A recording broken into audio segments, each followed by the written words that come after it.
وضو کرنے کے بعد آسمان کی طرف دیکھ کر انگلی کا اشارہ کر کے کیا پڑھا جاتا ہے؟ آپ نے بھی کافی لوگوں کو یہ عمل کرتے ہوئے دیکھا ہوگا کہ وضو کے بعد آسمان کی طرف دیکھ کر یا پھر شہادت والی انگلی کا اشارہ کر کے کچھ پڑھتے ہیں۔ کافی لوگوں کو معلوم نہیں کہ کیا پڑھا جاتا ہے، کیونکہ پچھلے دنوں مجھے ایک نوجوان دوست بحرین سے میسج کر کے پوچھنے لگا کہ میں کافی لوگوں کو یہ عمل کرتے ہوئے دیکھتا ہوں، لیکن مجھے معلوم نہیں ہے کہ کیا پڑھا جاتا ہے، آپ رہنمائی فرمائیں۔ تو میں نے ان کو بتایا کہ کیا پڑھنا چاہیے اور اس کے پڑھنے کی کیا فضیلت ہے۔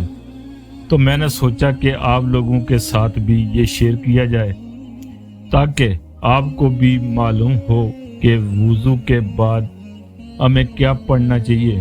اگر آپ کو پہلے سے علم ہے تو اس کی فضیلت کیا ہے پڑھنے کی، یہ آپ کو معلوم ہو جائے گی۔ تو آئیے جانتے ہیں کہ وضو کے بعد ہمیں کیا پڑھنا چاہیے۔ حضرت عمر بن خطاب رضی اللہ تعالی عنہ سے روایت ہے کہ نبی کریم صلی اللہ علیہ وسلم ارشاد فرماتے ہیں، تم میں سے جو کوئی وضو کرے تو پورا یعنی مکمل وضو کرے، پھر اپنی آنکھ آسمان کی طرف اٹھائے اور یہ کہے، اشہد ان لا الہ الا اللہ وحدہ لا شریک لہ، اشہد ان محمد رسول اللہ، تو فرمایا اس کے لیے جنت کے 8 دروازے کھول دیے جائیں گے۔ جو شخص وضو کرنے کے بعد آسمان کی طرف آنکھ اٹھائے اور یہ کلمات کہے، فرمایا اس کے لیے جنت کے 8 دروازے کھول دیے جائیں گے، جس میں سے چاہے داخل ہو جائے۔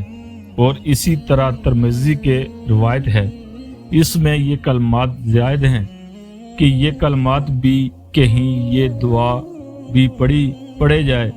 اس دعا کا ترجمہ کیا ہے؟ اے میرے پروردگار، مجھے بہت توبہ کرنے والوں اور بہت پاکیزگی اختیار کرنے والوں میں سے کر دے۔ فرمایا یہ دعا بھی پڑھیے۔ فرمایا جو وضو کرے گا اس کے بعد پھر یہ کلمات کہے گا تو اس کے لیے جنت کے 8 دروازے کھول دیے جائیں گے، جس میں سے چاہے وہ داخل ہو جائے۔ یہ پڑھنے کی فضیلت ہے۔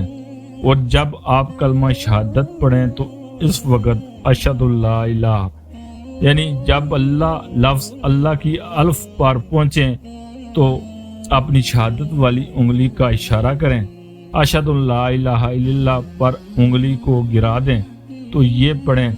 اس کے بعد ایک اور روایت بھی ہے، میں آپ کے سامنے عرض کرتا ہوں۔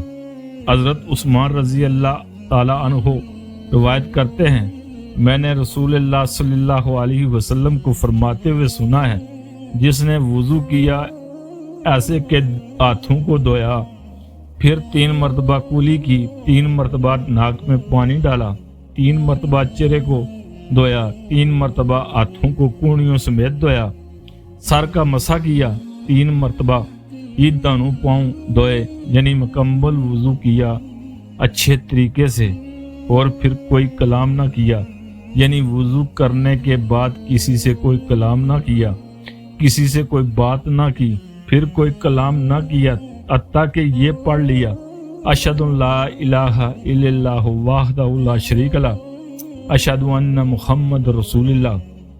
تو فرمایا اس کے 2 وضو کے درمیانی گناہ معاف کر دیے جائیں گے۔ ان 2 وضو کے درمیان جو اس کے گناہ ہیں وہ معاف کر دیے جائیں گے۔ اس وضو سے اگلے تک یا اس سے پچھلے تک، یعنی جو اگلا وضو ہے اس وضو تک اس کے جو بھی گناہ ہوں گے وہ معاف کر دیے جائیں گے، یا اس سے پہلے بھی اس نے وضو کیا تھا اور اب یہ جو وضو کر رہا ہے یہ تمام گناہ اس کے درمیانی معاف کر دیے جائیں گے۔ اگر جو شخص وضو کرنے کے بعد بغیر کسی سے کوئی کلام کیے پڑھتا ہے تو اس کے پڑھنے کی یہ فضیلت ہے۔ تو وضو کے بعد کیا پڑھنا چاہیے؟ ہمیں یہ دعائیں پڑھنی چاہیے، اور جو کلمہ شہادت میں نے آپ کے سامنے بیان کیا یہ پڑھنا چاہیے۔ حدیث سے ثابت ہے اور اس کے پڑھنے کی بہت زیادہ فضیلت ہے۔ کافی لوگوں کو معلوم نہیں تھا۔ امید کرتا ہوں آپ کو معلوم ہو گیا ہوگا۔ اس کلپ کو اپنے دوستوں کے ساتھ ضرور شیئر کیجیے گا تاکہ ان کو بھی علم ہو۔ مجھے دعاؤں میں یاد رکھیے۔ السلام علیکم ورحمۃ اللہ وبرکاتہ۔ جزاک اللہ۔